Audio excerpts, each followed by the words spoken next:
grämt mich die Angst nicht, seit mein Wunsch es will. Was in des Zwiespalts wildem Schmerze verzweifelt einst ich beschloss, froh und freudig wäre frei ich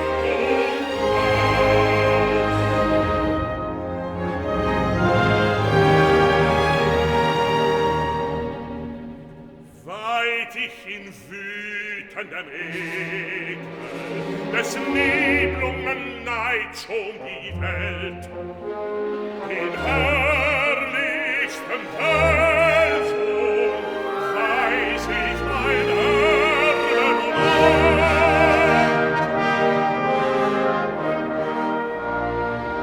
der von mir erkoren doch nie nicht gekannt ein kühnester Knabe war meines Rates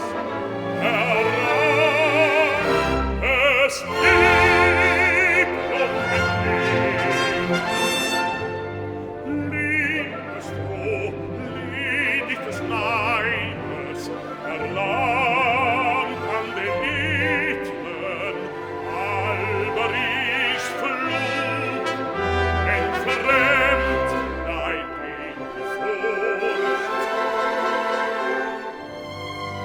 Wie du mir gewahrst, Brünnhild, weckt sich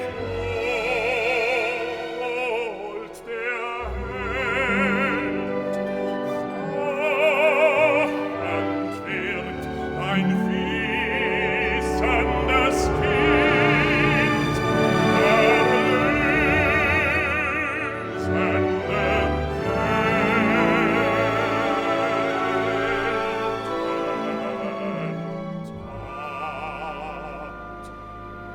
Drum schlafe nun, schließe dein Auge,